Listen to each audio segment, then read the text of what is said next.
Hi friends, welcome to our channel Sashi kitchen. இன்றைக்கி நம்ம பார்க்க போகிறது முட்டை கிரேவி எப்படி பண்ணலான்னு. நம்ம சேனலில் புதுசாக பார்க்குறவங்க மறக்காமல் சப்ஸ்கிரைப் பண்ணிவிடுங்க. வாங்க வீடியோக்குள்ளே போகலாம்.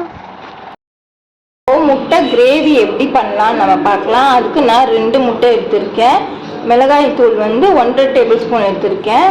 இஞ்சி பூண்டு பேஸ்ட்டு 1 டேபிள் ஸ்பூன், ஒரு பெரிய வெங்காயம், ஒரு பெரிய தக்காளி, 1/2 table spoon garam masala, 1 table spoon உப்பு. வாங்க எப்படி பண்ணலான்னு பார்க்கலாம்.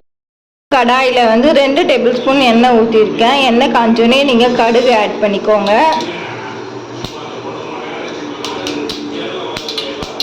கடுகு நல்லா பொரிஞ்சிச்சு. நம்ம வச்சுருக்க வெங்காயத்தை இதில் ஆட் பண்ணிக்கலாம். வெங்காயத்தோட உப்பு ஆட் பண்ணிக்கிறேன். இப்போது இதில் தக்காளி ஆட் பண்ணிக்கிறேன்.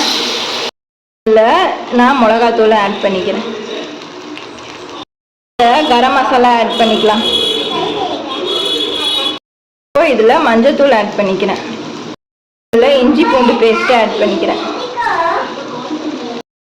இதை ஒரு தட்டு போட்டு ஒரு 1/4 ஹவர் நல்லா அந்த மிளகாத்தூள் வாசனைலாம் போட்டோன்னு சொல்லி தட்டு போட்டு மூடி வைக்கலாம்.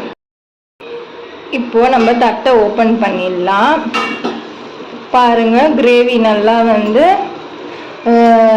இதுவாயிடுச்சு, நல்லா சுண்டிடுச்சு. இப்போது இந்த மிளகாத்தூள் வாசனை எல்லாம் போயிடுச்சு. இப்போ நம்ம ஃபுல் ஃப்ளேமில் வச்சு உங்களுக்கு இந்த மாதிரி ஸ்டேஜில் போதுன்னா நீங்கள் முட்டையை ஆட் பண்ணி கொஞ்சம் இதுவாக என்ன சொல்கிறது, தண்ணியாக எடுத்துக்கலாம்.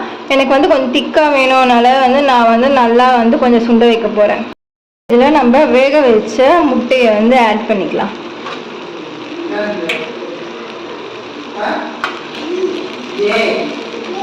இப்போ ஃபைனலாக இதில் நான் வச்சுருக்க கருவேப்பிலை கொத்தமல்லியை மேலே போட்டுக்கிறேன். அவ்வளோதாங்க, முட்டை கிரேவி ரெடி. இதை நீங்கள் சப்பாத்திக்கு வச்சுக்கலாம், இட்லிக்கு வச்சுக்கலாம், தோசைக்கும் வச்சுக்கலாம்.